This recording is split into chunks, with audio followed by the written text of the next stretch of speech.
let's talk pie.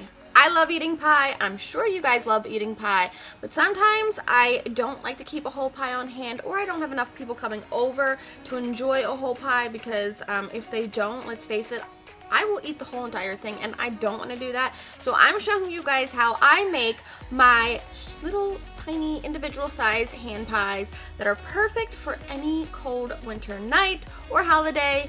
But before I show you guys this, I need you to go to the Blackstone Products YouTube channel, click the subscribe button, click that little bell. That way you guys stay up to date with notifications anytime, which is every single weekend, that we roll out a new recipe for you guys to try on your Blackstone products. So back into my pies. These are cherry cheese hand pies that are to die for. They're fabulous. So let me show you how you guys can make these.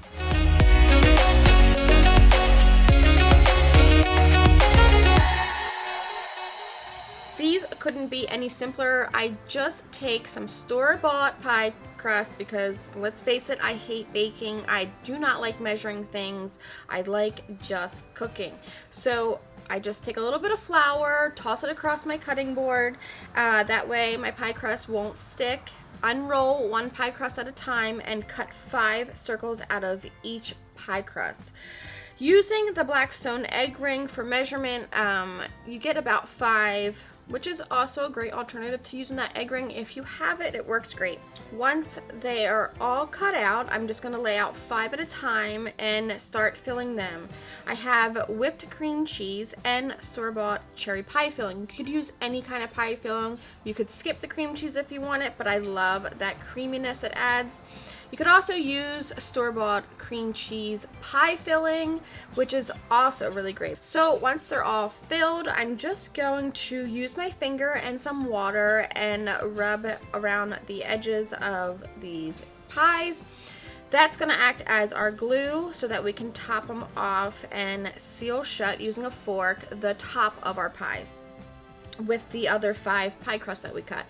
Once they are all done, I'm just going to take 1 egg that I scramble with a little splash of water. That's going to create a really perfectly golden brown crust once we brush the tops of these pies with that.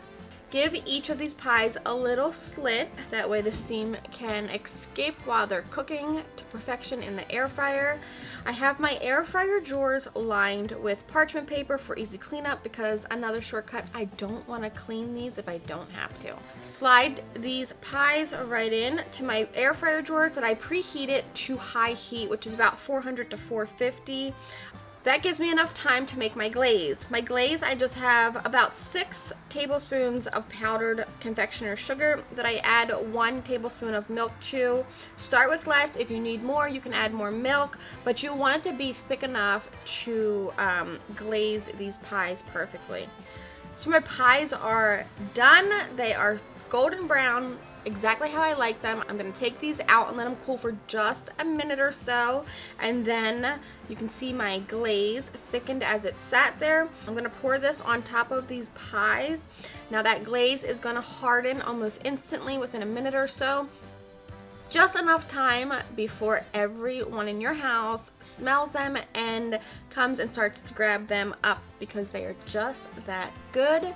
I hope you guys try this one. It really is a family favorite, especially my daughter. She has always loved making hand pies of all different flavors, and now the Blackstone air fryer just makes it so much more fun, and I want you guys to go try them. So enjoy them, make them on a cold night, make them for your holiday party. They're perfect for those smaller gatherings.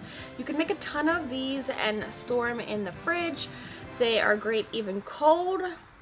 I know because I eat them all the time.